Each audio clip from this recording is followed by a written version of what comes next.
evening to all. Namaskar, sir. Namaskar. Namaskar, Pramod ji. Namaskar, sir. So this is time to start this session. Today, this is the first session of Upanisad.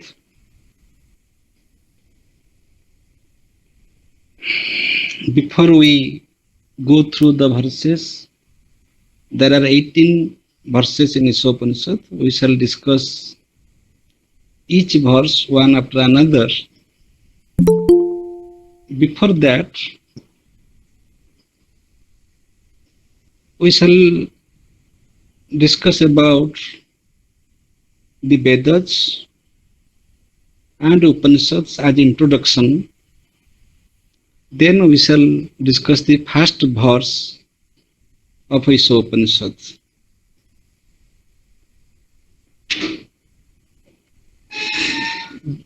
कौन है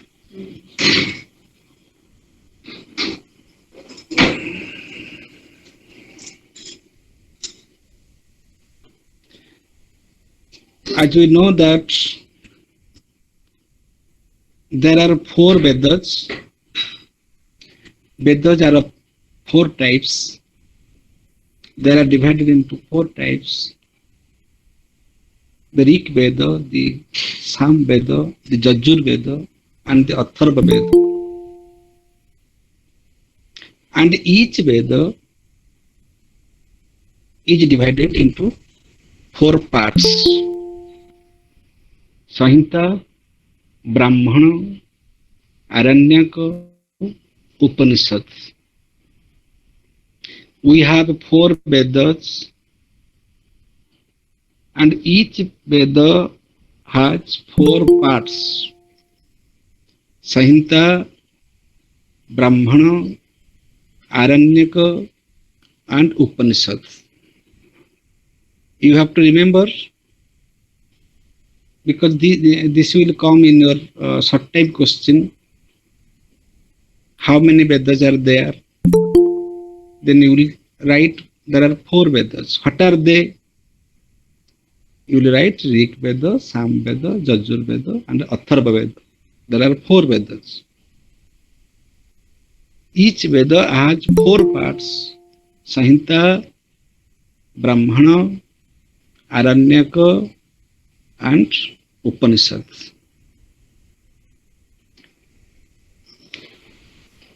Samhita is the mantra part. Brahmana is the ritual part.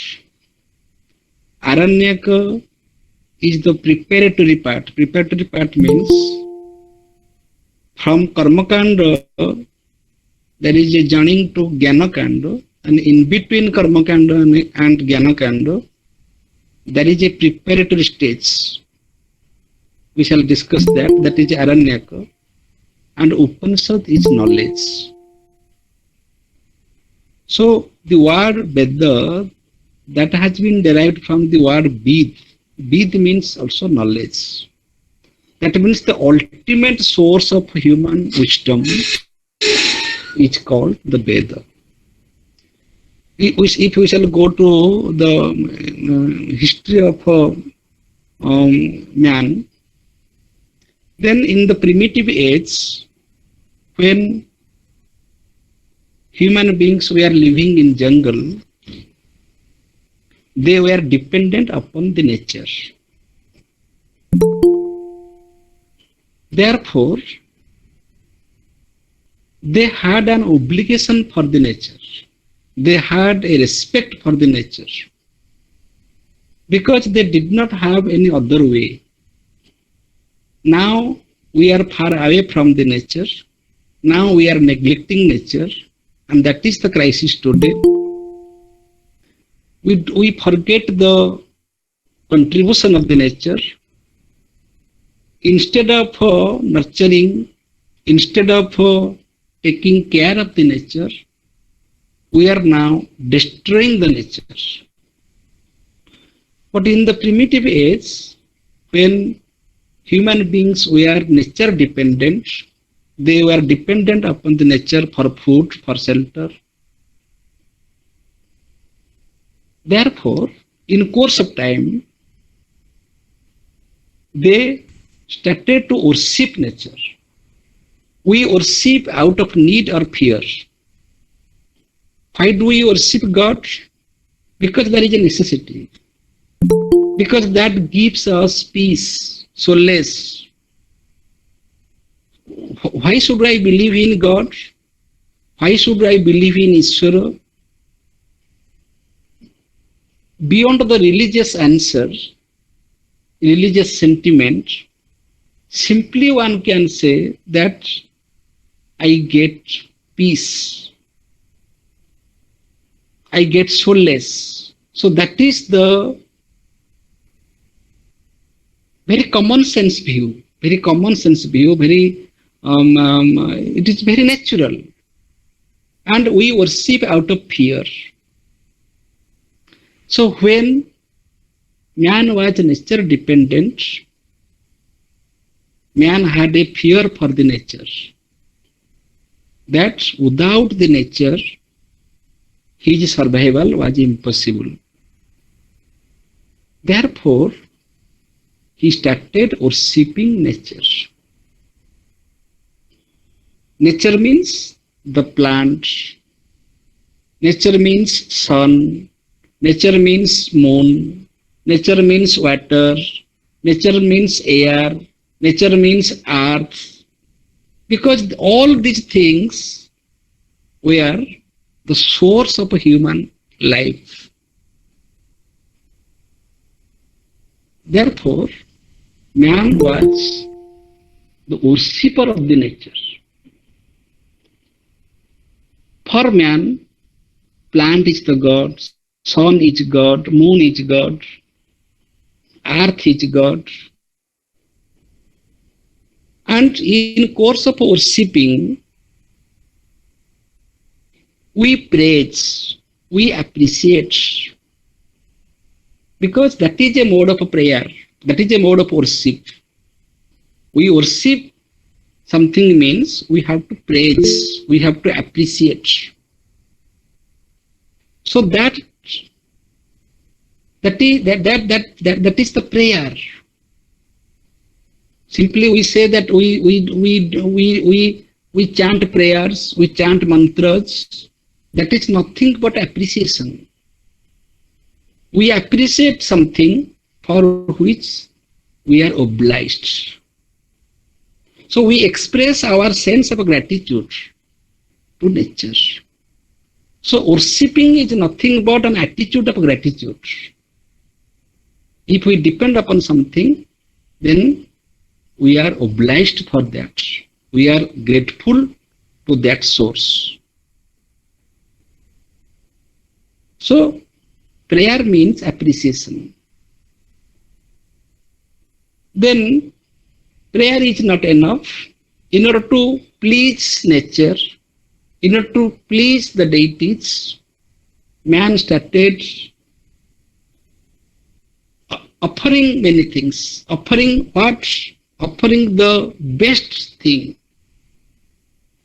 What can I offer to God? I can offer that. I should offer, if I really a bhakta, if I am really a devotee, if I want to offer something to God, then I should offer offer something which is very fond to me, which is very close to me. It is not that I shall offer which is useless for me, which I don't need, which is rejected, which is useless for me, that I give to God. No. I shall give the best thing, which I love most, which I like most, the nearest, the purest, the noblest, the best thing a bhakta offers to the deity. So they started offering. And dogmatically, people also started offering their own kids because the kid is very close to the parents. They started offering the pet animals because they were very close to them. So this is the dogmatic side of rituals. So they started offering, they became involved in different types of rituals. That suppose a father loves a child.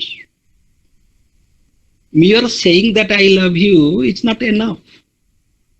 Father's loves his child means he should express that through action. If he is going outside, he should bring some sweets or fruits. Something he should bring for the child. So that is the token of love. If we like somebody, then we have to do something. We have to do some favor. Only mere saying or chanting that I love you or I like you, you are very good, this much is not enough. We have to do something. So there started the ritual. Different puja, different types of rituals, only to fulfill the purpose. What is the purpose? The purpose is to please God, to please the source of our life.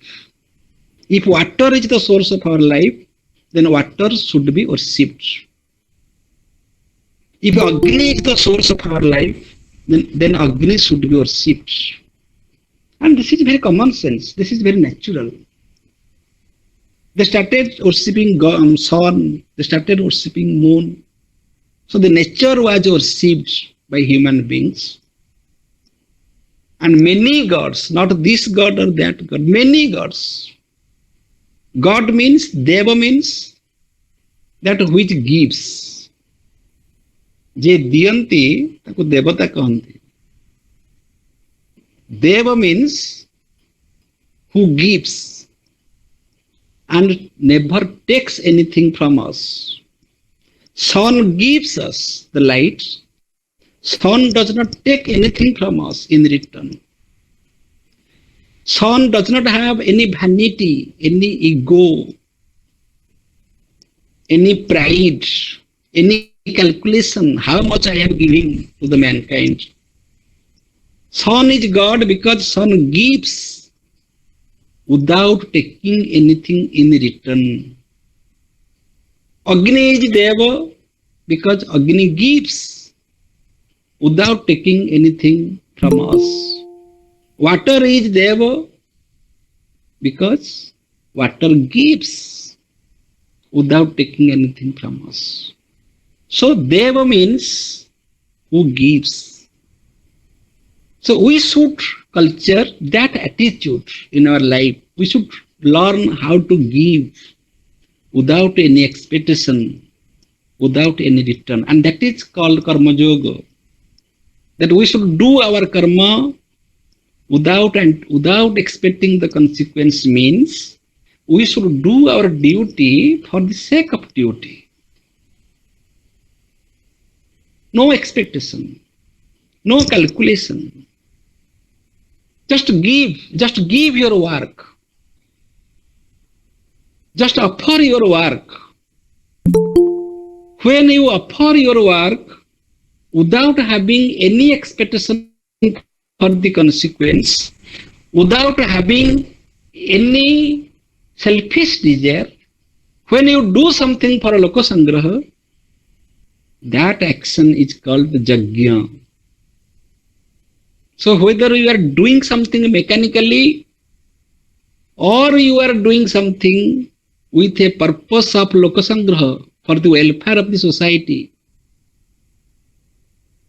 this is a mindset. If you are doing your duty without having any expectation in return, if you are doing your duty for lokasangraha, then your action is called yajna. In yajna, what we do? In yajna, we offer, we power ghee, and that ghee is burned.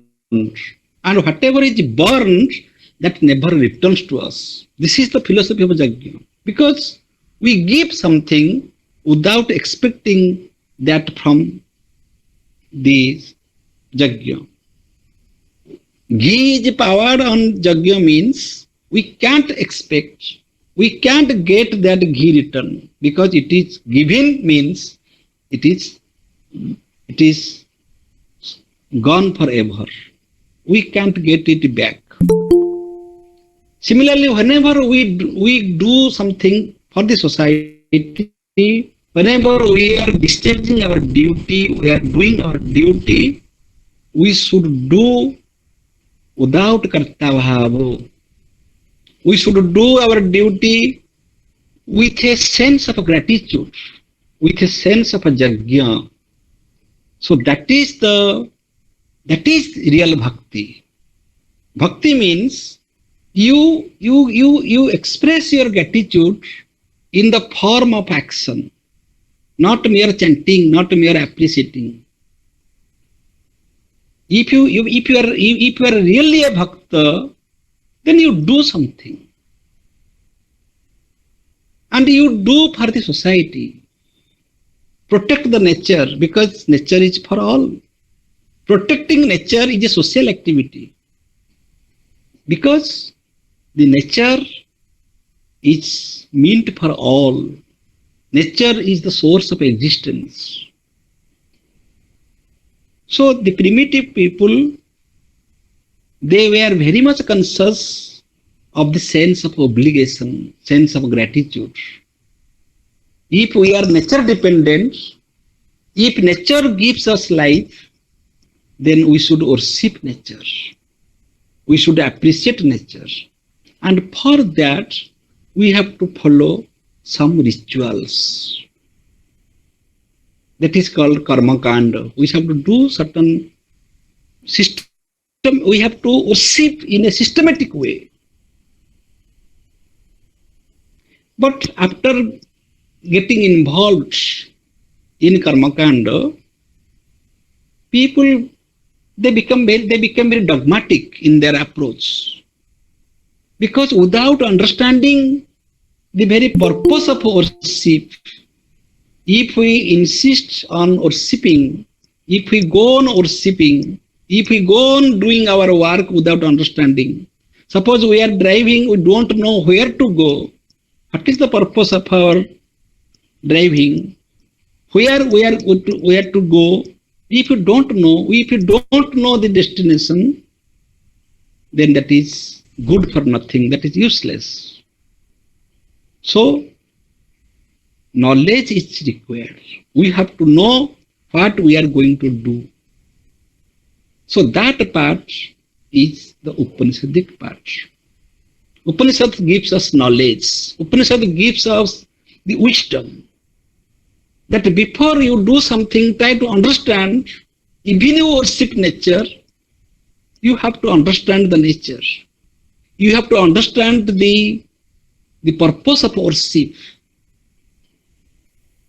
But from this transition to karma kanda to jnana kanda, when man is completely involved in action, completely involved in different rituals, overnight he cannot have wisdom. So he has to go through a preparatory stage. That is called the stage of aranyaka. So that aranyaka means aranya, that means the man who is fit to live in aranya, in jungle, in forest, after getting retirement from his household life. This is the symbolic meaning. But the real meaning is that this, after getting involved in worldly life, one should learn how to detach himself, how to withdraw himself from all types of attachments. So that is a training period. If you are involved in household life for 50 years, 60 years, Overnight, you can't withdraw yourself and you can't become a sannyasi. You cannot pursue wisdom. So for that, a preparatory stage is required. So that is aranyaka means the aranya, the forest. That means which is far away from the worldly attachments. That means you will be detached from the worldly attachments, so that you shall be fit for Upanishadic wisdom. You have to understand. So there are two types of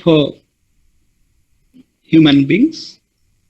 Some are involved only in action, rituals, without understanding the essence of life, the goal of life, without understanding his own identity, without understanding the reality, without understanding the truth. This is a type of person. And the other type is that man performs his duty with wisdom. So which is fast? So karma is not fast. Without knowing any action, without knowing the truth, if we do any action, then we cannot attain perfection. So in the Bhagavad Gita, first comes Jnana Yoga. That you have to understand. You have to understand the truth. You have to understand who you are. You have to understand what karma is, what bhakti is. Then you will be qualified to do an action. If you don't have minimum knowledge, minimum training, then you cannot be a karma yogi. So there is a difference between karma and karma yoga. Doing any action is karma. But karma yoga means when you do something with adequate knowledge.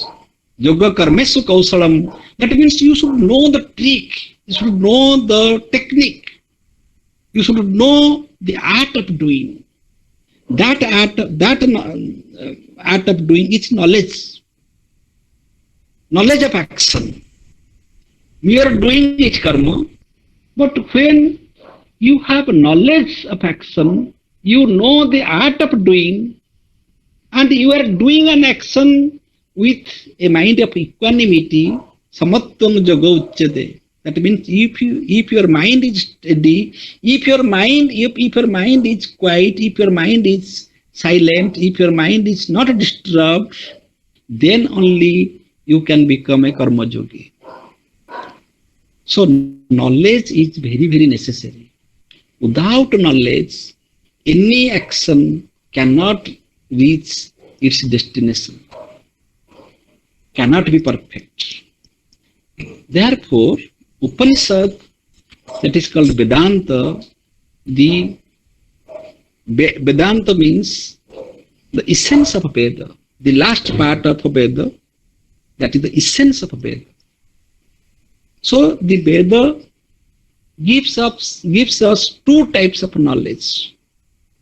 Two types of knowledge means knowledge as such, pure knowledge, that is Vidya, Paravidya, and that also gives us idea about Aparavidya. Paravidya and Aparavidya both are necessary for human existence.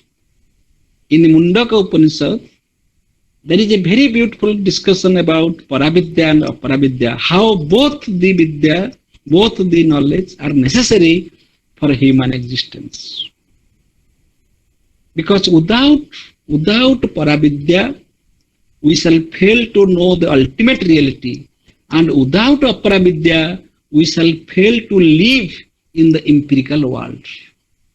So to live in the empirical world, we need Aparavidya, we need empirical knowledge, we need scientific knowledge. So the world of relativity is meaningful for us because we have to live in the empirical world. But at the same time, we should have a wisdom that this empirical world is not ultimately real. ultimately something is real which is unchanging, which is eternal, that is Brahman, that is Ishvara, that is Isa, that is the creator. If any one of these is lost, is missed, then that man is incomplete.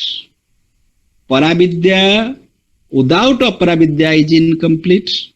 Aparavidya without Paravidya is incomplete. You cannot become a sannyasi, you cannot become a renunciate, living this world of diversity. That is not the true sense of sannyasi. If you are really a sannyasi, if you are really a renunciate, if you are really a guru, if you are really a yogi, then you have to live in this practical world, in this empirical world, with the practical knowledge, with the empirical knowledge, with empirical experience. Everything is Brahman, that is Paravidya.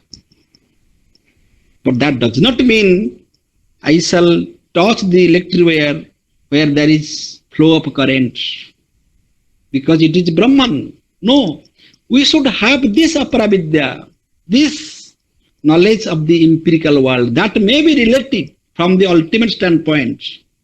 That may be relative. But this knowledge is also necessary. This knowledge is also, this experience is necessary. Therefore, we have four values of life: dharma, artha, kama and moksha. Moksha is the trans-empirical value, which cannot be experienced, which cannot be, we can't experience moksha. The moment you are absolutely free, you are also free from all types of linguistic expression. You can't express it, because you are already immersed in the ultimate. But artha and kama, they are the values of empirical world. They have to be pursued in this empirical world, this world of change, this world of diversity. Therefore, artha and kama are the empirical values. Moksha is the trans-empirical values. But what is dharma? Dharma is the bridge. Dharma is the bridge between these two worlds. Artha and kama are necessary for empirical existence.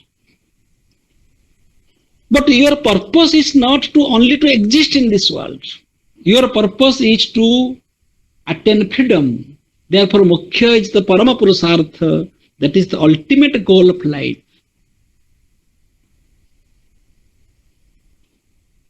So, in order to attain that ultimate goal, that is moksha, that is the ultimate freedom, you have to live in this empirical world with artha and kama. By which way? By the way of dharma. If artha is not pursued in the righteous way, in the way of dharma, it will become anartha. If kama is not pursued in the righteous way, it will become vasana. So without dharma, artha and kama will become our bondage. So when we pursue artha and kama through dharma, that leads to moksha. So dharma is the bridge between the empirical values and trans-empirical value.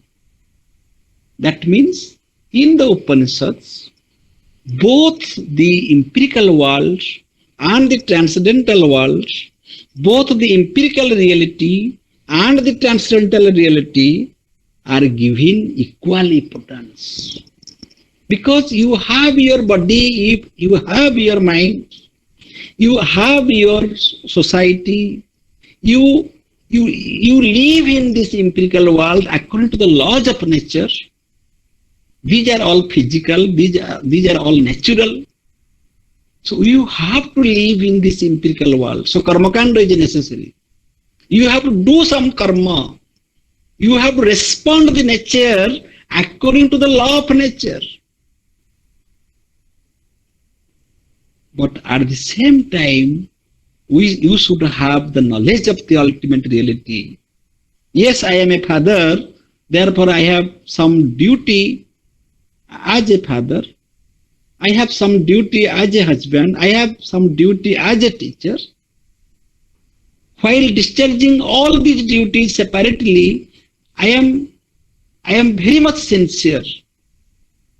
I do my swadharma in the righteous way. But at the same time, I know that I am nobody. I am neither father, nor teacher, nor husband. Who am I? I am that Satchitananda. Aham Brahmasmi. I am God. I am Brahman. I am that pure consciousness. I am that formless. I am a Nirakara. I have no akara, no form. But in the empirical world, I have to follow, I have to live with forms. Father is a form, teacher is a form, student is a form. I am a citizen, being citizen is a form. There are many forms.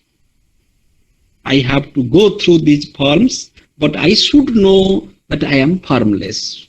I am everybody, and at the same time, I am nobody. So when I live in the empirical world, attachment is necessary. But at the same time, if I know my real identity, I should culture a sense of detachment. Attachment is necessary so far as I am justifying a form. Detachment is necessary because I have to jump from one form to another form. Suppose in my family I am a husband, but in the classroom I am a teacher. So situation changes, place changes, time changes. So the form changes, duties change. I have to change myself. I am an actor and I am acting in the different platforms. But when I am going to sleep, who is sleeping? The father is sleeping, the student is sleeping, the teacher is sleeping, the citizen is sleeping, Mr. Das is sleeping. Who is sleeping? The nobody is sleeping. Mr. Nobody is sleeping. But when I am awaking, I identify myself as Mr. Das in different forms. In different forms, I identify myself. So both are real. So the unmanifest is real and the manifestation is real. Like Shankaracharya, we should not say that Brahma Satya Jagat Mithya. Jagat is not Mithya. Jagat is Satya, but Jagat is a different type of truth. And that is very practical, that is very natural. We have to live, we have to accept that truth. Otherwise, we can't survive. We can survive in the empirical world with Brahma Vidya. To survive in the empirical world, we should have the knowledge of the empirical world. If I am driving my car, I should know driving. There Bhagavad Gita will not help me. There Upanisads will not help me. I should know the skill of driving.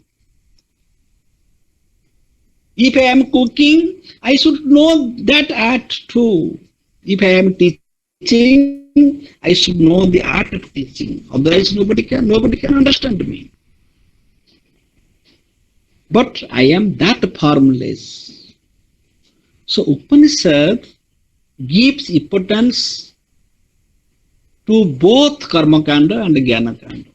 Karmakanda is also necessary because we live in this empirical world. We have to follow this empirical world. We have to accept the relativity. We have to accept the natural laws. We have to accept the changes. Because myself is nothing but a change. I was a small child, then I became grown up. And one day I shall become too old and I shall die. This is nothing but a change. So I can't ignore that change. But there is a Sakhi Bhava, there is a witness, there is an observer who is observing this change. Throughout my life, I am observing who is claiming that I was a child. If the child is lost, childhood should be lost, should be forgotten. No, I have not forgotten my childhood. So who is claiming that I was a child? Who is claiming that I was young? Who is claiming that I was a college going boy? Who is claiming? So there is somebody who is constant all through the changes. So the change is real and the unchanged reality is also real. The unmanifest is real and the manifestation is real. This is the beauty of Upanisad.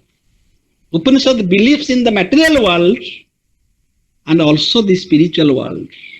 Upanisad believes in oneness and the manyness, unity and diversity. Yes, whatever I see, that is real. Everything is real.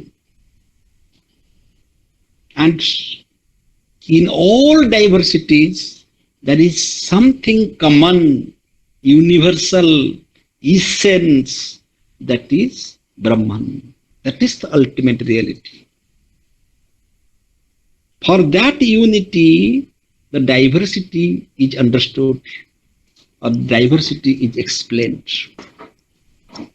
If there is not a constant consciousness that constant consciousness, I was a child, I was young, I was so and so, I can't identify myself with different phases of life, different forms. I can't jump from one station of duty to another station of duty. I can't jump. The same person is playing different roles with a common consciousness that he is playing different roles. Who is that he? So he is the witness. He is the observer. He is that Atman. He is that Brahman. He is that pure consciousness. He is that unchanged reality who is the witnessing, who is witnessing all changes. So a common man, an ignorant person, can't understand this wisdom. So Upanishad is not everybody's cup of tea. I am not talking about present generation. I am talking about the primitive age. Very few were qualified to understand Upanishadic wisdom. And many were engaged in karma kanda. They do something, they do and die without understanding what they did and what for they did. They did and died. But man has an inquisitive mind. Man has a mind which ever wonders. What is this? What is that? Who am I? Where from I have come? What is this world I see around me? What is this? What is that? These are the common questions even a child asks. So man has an inner urge to understand, inner urge to ask a question, inner urge to be clear about the reality. That inner urge is with man because man is infinite by nature. Because man is infinite by nature, he cannot be satisfied with any finite answer or any finite confinement. He cannot be satisfied. Therefore, he has an inner urge to understand the infinite because he himself is infinite. No finite circumstance, no finite pleasure can satisfy human being because man himself is infinite. It is not that human wants are unlimited. Human wants are unlimited because it cannot be complete. It cannot be complete because man himself is infinite. Infinite does not mean the sum total of finites. No. Infinite means which is beyond finite. It is not the sum total of the finites. It is beyond the finite. It is transcendental. It is transcendent. It is ultimate. So, the knowledge of truth is the highest knowledge. What is knowledge? What is truth? Truth is defined in the Upanisad. The truth is that which cannot be contradicted. Satyam abaditam. That means which cannot be badhita, which cannot be contradicted by any other principle. Think of one principle and you think that is truth. And what is the definition? The definition is that only that thing can be truth. Only that thing can be called truth, which cannot be contradicted by any other principle. This is the definition of truth. I don't say Brahman is truth or God is truth or matter is truth. Whatever is truth, for example, X is truth, then X cannot be contradicted by any other principle. Satyam abadhitam. This is the definition of truth. Then what is falsity? Anything that can be contradicted by anything, that is falsity. That is false. Truth is that which cannot be contradicted by any other principle. Falsity is that which can be contradicted by any principle. This is the definition of truth and falsity. Then why Jagat is mithya? Why this empirical world is false? Because this empirical world, every fact of this empirical world can be changed, can be replaced, can be contradicted by another principle. It is raining now, after some time there is no rain.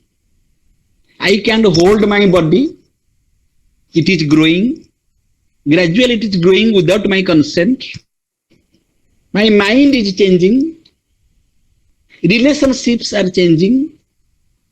Anything that I can't hold, anything that is not constant, that is false.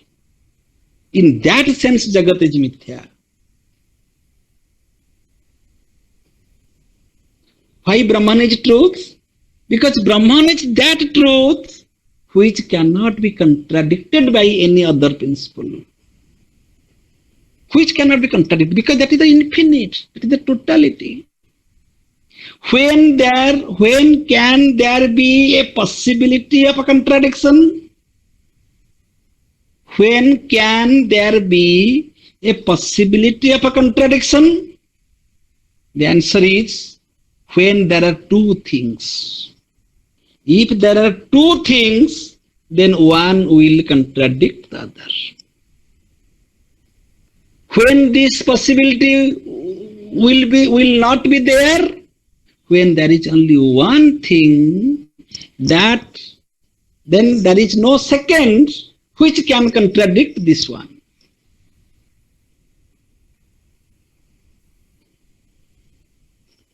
What is the possibility of contradiction? Contradiction is possible when there are at least two things. If there are many things, then there will be varieties of contradictions. At least if there are two things, suppose there are two fathers in a family. Suppose there are two principals in a college. Suppose there are two chief ministers in a state. Two prime ministers in a country. We can imagine what type of a contradiction, what type of a conflict will take place. Why Arjuna was in conflict? Because he had two ideas. He was confronted with two ideas. Whether I shall fight or not fight. Why should I fight? I shall fight because I am a Kshatriya. I shall fight because my duty is to fight. I shall fight because I have to protect Dharma. Protection of Dharma is the purpose of fighting. So these are the reasons why should I fight. And he was also disturbed by another conclusion that I should not fight. Why should not I fight? Because why should I fight with my brothers, with my teachers, only for this property? I don't need that. I don't need that. I am a rational fellow. I am not so fool that for property, for a kingdom, I should fight with my brothers, teachers. So he was miscarried by two types of reasons. Therefore he was confused. Who is a Sthitaprajna? The person who does not have the fighting of two ideas, who has only one mindset, one determination, one sankalpa. I shall do this. What should be the intention of a student? You are all students. What should be your intention? Your intention should be that I have to study well.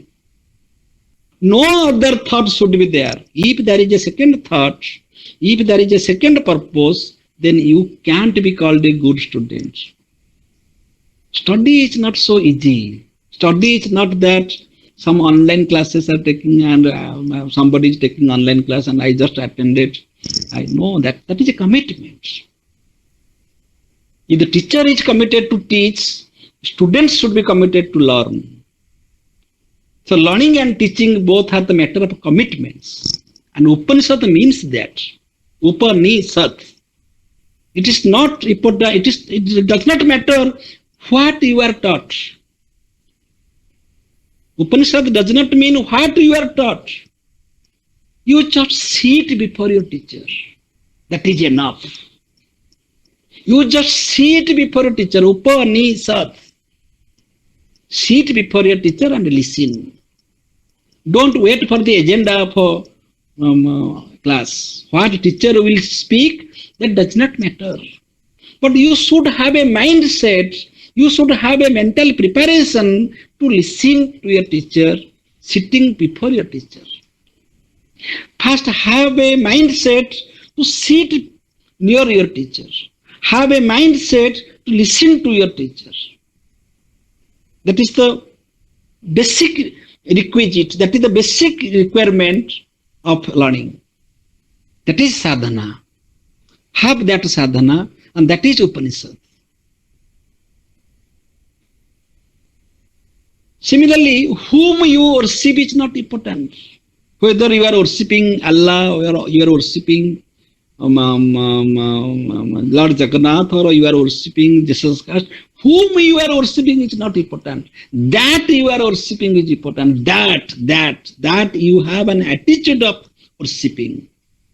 Whom you are praying is not important. That you are praying is important. What you are learning is not important. That you are learning is important. That you have an attitude for learning. That is Upanishad. Attitude of learning. I should learn from my teacher sitting before my teacher. I should have a respect, I should have a reverence for my teacher. So that there will be communication between student and teacher. Student and teacher, they are symbolically said. Student and teacher means ignorance and knowledge. So your ignorance will be transformed to knowledge when there is a clear-cut bridge, clear-cut communication. That is important. So attitude is important. So Upanishads, they give emphasis upon both the practical life and the ideal life, both the empirical world and the transcendental world, both vidya and paravidya and aparavidya, both unmanifest and manifest, both detachment and attachment. We have to understand this. So that part is called Upanishad or Vedanta, because this is the part of wisdom. If we have a real wisdom, true knowledge, true information, then we can be able to do any action. So knowledge guides our action. Ignorance misguides our action. So our action should be guided by our knowledge. Therefore, we have to understand what is the knowledge of truth. And what is truth? The truth is that which cannot be contradicted by any other principle. And whatever is contradicted is mithya. That is Jagat. Jagat is mithya. This empirical world is mithya in that sense. It is mithya only in the sense that it is subject to change. It does not mean that Jagat does not exist. Jagat is mithya does not mean that Jagat does not exist. Jagat is mithya does not mean I should not exist in Jagat. Jagat is mithya does not mean that everything in Jagat is false. No. Jagat is mithya only in the sense Jagat is not permanent. Jagat is subject to change. Jagat is subject to contradiction. How it is different from Brahman? Now Brahman is that truth which cannot be contradicted by any other principle. This is the definition of truth and falsity. Truth is that which is non-contradicted, and falsity is that which can be contradicted. Jaha badhita taha hochi jagata. Jaha abadhita taha hochi satya. Taha hochi Brahman. So Upanishad gives us the knowledge of both Brahman and the world. Upanishad gives us the knowledge of both Jivana Mukti and Vidya Mukti. Now you see, we have two platforms. One is the transcendental platform, that is Brahman, that is Satya, that is Abadhitam. And the other platform is the world, Jagat, which is subject to change. But when we are discussing about Mukti, freedom, liberation, there are two types of liberation. That you can attain Jivana Mukti in this empirical world. You have to live in this empirical world, but you can live freely. And there is another type of Mukti, freedom, that is Vidya Mukti, where you don't need any deha, don't need any deha or body, any jagat. You are absolutely free. Absolute freedom is the ultimate goal of life, but that cannot be attained without Jivana Mukta. So Jivana Mukta means it is the practical field, practical life, the empirical world, where we have to train ourselves to be free. So the attainment of a Vidya Mukti is only possible through Jivana Mukti. Jivana Mukti means Jivana, Mukti in Jivana, Mukti in this practical life. Everything I have to accept. I know that friendship is not permanent. I know that everything is impermanent, but I have to live through. I know that my body is decaying, my body is changing. Everything is subject to change. I know that, but I have to live in this world without attachments. This is Jivana Mukti. So if there are two platforms, one is the platform of the empirical world, there is freedom, that is called Jivana Mukti. And there is another platform which is the transcendental world, the world of Brahman, Brahmalok, Devalok. And that freedom is called the ultimate freedom, Parama Purusartha, Mukhya. Bhagavad Gita does not give importance on Mukhya because that cannot be experienced. The person who has attained Mukhya cannot do any Lokasangraha. Only a Jivanamukta can do something for society. So we need Jivanamukta. We need the really free persons, free from worldly allurements, worldly attachments. So Upanishad teaches us the art of attachment and detachment. Both are necessary. Upanishad does not explain away this empirical world. This empirical world is necessary. Upanishad does not reject attachment because attachment is necessary. Upanishad does not reject the worldly freedom, that is Jivanamukta, that is also necessary. At the same time, Upanishad discuss about Brahman, Upanishad discuss about Mukhya, Upanishad discuss about ultimate freedom. So the life cycle is discussed and no life, that is absolute freedom, Mukhya, is also discussed. Therefore it is said Manurbhava. Manurbhava means be a human being and live in this world as a perfect human being. Take care of the nature, take care of the other species. If you claim yourself as a human being, if you claim yourself as a rational being, if you claim yourself as a spiritual being, then you should know how to protect nature, how to protect the other species. This knowledge is imparted to us by Upanishads. It should not be misinterpreted, it should not be misunderstood that Upanishads only speak about Brahman, Atman. No. At the same time, Upanishads speak about the art of living in this practical life. So the very first verse, we shall start the first verse of Isha Upanishad. Isavasyam idam sarvam jat kincha jagatyam jagat tena tektana bhanjita magridha kasyasvi dhanam. Whatever I said in my introduction, that is in this first verse. In the first three verses, we shall discuss.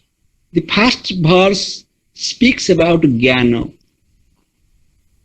that knowledge is necessary. Jnana is very much important. Knowledge is necessary. The second verse will speak about karma. And the third verse will speak about yoga.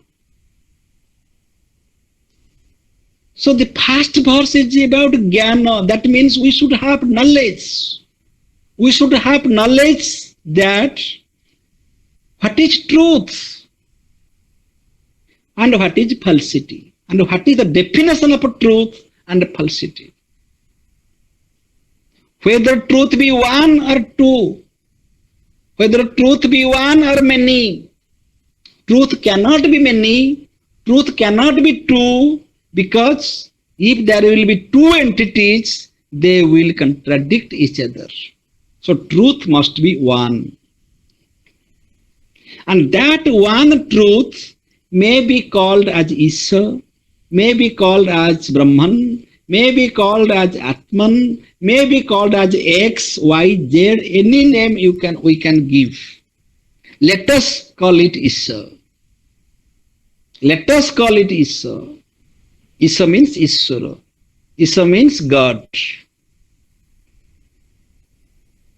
So what is the knowledge? Now, Isa is one. Because it cannot be two. And that is Isavasyam idam sarvam. That means that is pervaded everywhere. Because we see the diversities. But that one essence is pervaded in every beat of the diverse world. Jat kinchit, every beat, everywhere. From the part to the whole, everywhere, that is the essence of that one. That is all pervaded. We should have this knowledge. And at the same time, we should not forget that we are living in the empirical world. That we are living in this empirical world.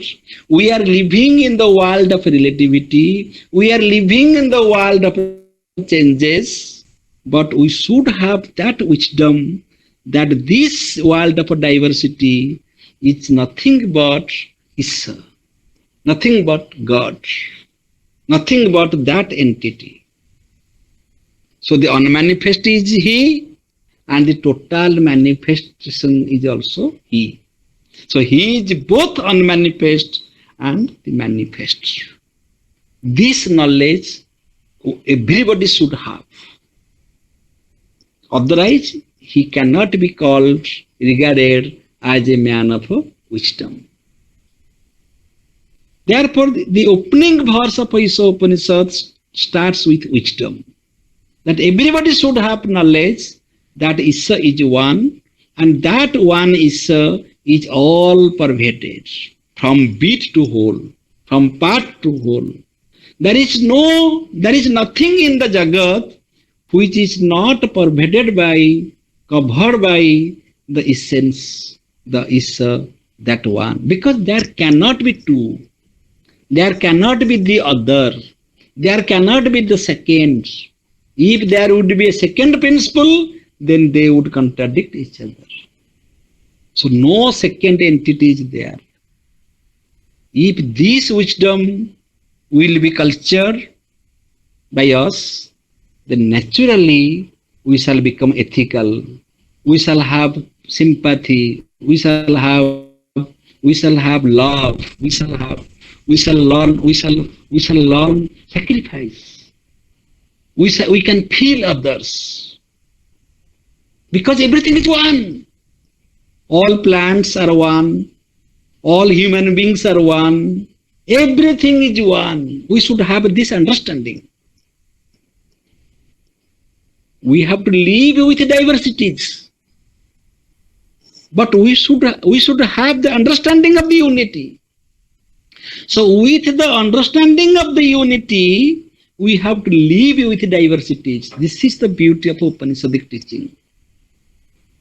With the understanding of the unity, we have to live with diversities. If the first sentence is understood, that Isavasyam idam sarvam, if this wisdom is attained, then what is its implication? Its implication is that everything belongs to Isa, everything belongs to Isa, everything belongs to God. So don't possess more. Don't covet anybody's property. Kasyasid dhanam. So why do you think that I shall accumulate more? I shall possess more? I shall own more? So we should enjoy. Tena tektana bhanchita. That means the first sentence, the first wisdom is attained, that Isavasyam idam sarvam, everything belongs to Isa. If there is a divine purpose behind everything, if all properties belong to Isa, then we should not have any greed for the empirical world, empirical possession. Therefore, Mahatma Gandhi said that nature has enough for our needs, but hardly anything for our greed. Then we need this empirical world for our existence. But we should not possess more. We should not accumulate more. We should not snatch others' property. We should not covet others' property. Why should we covet? Why should we covet? Why should we accumulate more? Because of the lack of the wisdom of the first sentence. What is the first sentence? Na isavasyam idam sarvam. If this wisdom is attained, that everything belongs to God, if everything is divine, if this is understood, then what shall be our character? What shall be our attitude? Now we shall be very much conscious while accumulating more than necessary. I need 5 buildings in 5 cities, and I can't sleep at night. At the cost of sound sleep, I need more and more property. I want to be in bondage. I want to be trapped by this empirical world, which is subject to change. So what is the Upanishadic wisdom? You enjoy the forms, but be formless. You enjoy every form, but you should know that you are nobody. So take this empirical world as empirical, not transcendental. Take this form as a form, not as formless. So if the first sentence is understood, that everything belongs to God, everything is perpetuated God, then who is the owner of God? Who is the owner of this Jagat? Isha is the owner of this Jagat, and I am simply a trustee. I am a trustee. Because I don't own this Jagat before my birth. I shall not take anything after my death. I shall not take anything. I have come naked and shall go naked. I have come with an empty hand. I shall go with an empty hand. This is the truism. This is the truth. This is the fundamental truth that we all know. But in spite of that knowledge, we are trapped by the worldly attachments. This building is my building. This property is not enough. I shall accumulate more and more. Even prestige, even name and fame. Accumulation does not mean only the accumulation of wealth. Many people will know me. I shall be recognized by all. Who will recognize you? Who will remember you after 100 years? Where you were? Where you were before 100 years? Who will remember you after 100 years? After 10 years, 15 years? Nobody will remember you. This is your false vanity. That you are worried, you are running after your recognition without doing your duty. So you should have the basic knowledge that I don't own anything. I am a trustee. I have just come to this world to do something, only to serve. If I have a life, then this life has a purpose. That purpose is to do something for Lokasangraha. That is the only purpose of life. And I don't know the agenda for tomorrow. I don't know when I am going to die. But I am dreaming, I am imagining, I am calculating, I am worried. Many people are worried about the future anxieties which have not occurred to their life. What will happen tomorrow, I don't know, but I am worried about tomorrow's anxieties. This is a imaginary suffering. That is not the real suffering. Many people, they suffer from the past experience. They hold it and suffer from it. And by suffering from the past and the future, they neglect the present, where one should live, where one should do his duty. So the first sentence speaks of the wisdom, that you should know that this Jagat is pervaded by that eternal truth, that is, and you are not the owner, you are simply a trustee. Therefore, don't own this Jagat. You don't own anything empirical. You don't anything that which does not belong to you. But in fact, you are doing that. You are getting attached to your property. Therefore, the second sentence is the ethical sentence. Tena tektana bhunjita. Bhunjita means you have to enjoy. You enjoy this life. You enjoy everything what you need. You protect it. You have to live in this empirical world. You should have attachment. So Upanisad speaks about both attachment and detachment. Tena tektana bhunjita. Tektana means the sense of detachment. Bhunjita means we have to be attached.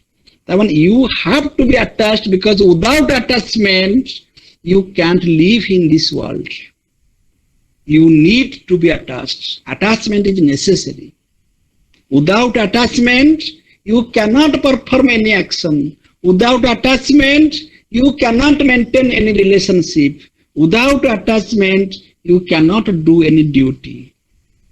But be attached to anything with the sense of detachment. Vairagya manavruttire bhoga kariva. Enjoy something in the sense of detachment. And don't covet anybody's property, anybody's wealth. Even don't covet your wealth, because you don't even own your wealth. You will not take anything after death. You will go empty handed. So this is a great message that comes in the first verse of Upanisad. Upanisad, the first verse of Upanisad gives us knowledge that I told there are two types of persons. One can have the wisdom, they can grasp the wisdom, they can live with that wisdom. But another group of people are there, they can't understand, they can't grasp the wisdom. But how can they get perfection? They will get perfection through karma. So for them, there is karma yoga. For them, there is karma kanda. So the second verse is for them who are unable to follow the path of wisdom. The first verse is for them who are eligible, who are qualified for wisdom, who can understand this deep wisdom, who can understand this depth of a philosophy. This is the philosophy. And those who fail to understand this wisdom, they will be advised to do karma. How to perform karma, that will be discussed in the second verse. We shall discuss that tomorrow morning. So in the first verse, in the opening verse, we are talking about the wisdom. That everybody should have this knowledge, fundamental knowledge, that this Jagat, which is subject to change, this empirical world is pervaded by the one ultimate Isa. Number one. If this is the fact, then I own nothing. I am not the owner of any property, anything else. I am simply a trustee. Therefore, I should not covet. I should not possess more. I should not accumulate more. I should not have any attachment with anything of this empirical world. But how can I live? For living, I need attachment. Yes, for living, you need attachment. But there is an art of art of attachment. What is that art of attachment? Tena tektena bhundita. That means you should be attached with a sense of detachment. With a sense of wherever you go, wherever you need to be attached, always you have a sense of withdrawing. Yes, at any moment I can withdraw. Suppose you are going to the house of somebody's house, Suppose you are going as a guest.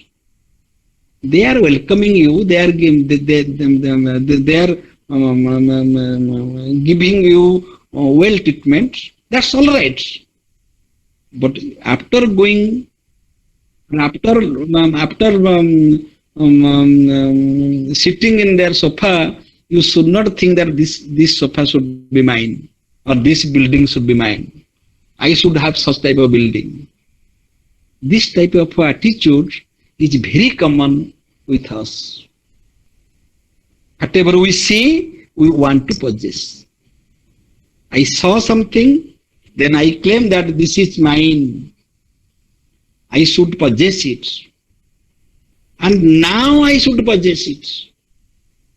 I saw something, then I thought that I should possess it. Should I possess it? Yes. When? Now. So this is the intensity of our attachment. So we should not be attached with the sense of attachment, rather with the sense of detachment. Vairagya bhava, the sense of withdrawal, the sense of withdrawing is yoga. So pratyahara is one of the step of 8 steps of Patanjali yoga. One should learn how to withdraw himself. Pratyahara. Yes, attachment is necessary, but pratyahara should be there. Or one's mind should be cultured how to withdraw from the relationship, how to withdraw from the forms, how to withdraw from the attachments. So that is called attachment through detachment. So this is all about the first verse. We shall discuss the second verse tomorrow. So we have 15 minutes. If anybody has any question, you can ask freely. If any student or anybody else has any doubt, you can ask me. Otherwise, we shall close this session. And we shall have the second session tomorrow at 10 a.m. Sunday, 10 a.m.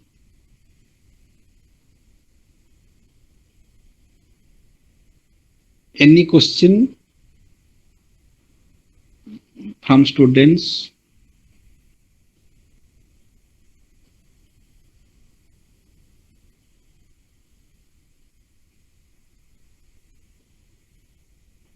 Yes, no question. So we shall close here. We shall stop here and we shall meet again. Okay, Pramod sir. Sir, kahantu. I enjoyed the class. Today. The way you started, Upanisad, and you have elaborated the first mantra of Upanisad. Actually, it is a really praiseworthy. It is well understood by all the students. And I have requested my student to note down it. Okay, to note down the entire lecture. Thank you, sir. Whatever I told, I told from my heart, not from. Yes, I enjoyed my talk. I was enjoying while I was talking. Thank you, sir. Thank you, sir, for your compliment. But students should ask question because interaction should be there. It is not that. Good student. Okay. So you be prepared for asking question. Ask freely. It is. There is no, because I believe in that. A teacher is a true friend of students. Yes. Okay. Thank you. Now this class is recorded and this will be uploaded in the YouTube. So if you fail to understand, you can view again and again so that you can understand the Upanisad. Thank you. Thank you, everybody. Now, sir, should we stop here? Yes, sir. Hello. Yes. Okay. We are waiting for tomorrow's class. Thank you, sir. Tomorrow we shall discuss the second verse. Yes. Second verse. Thank you, sir.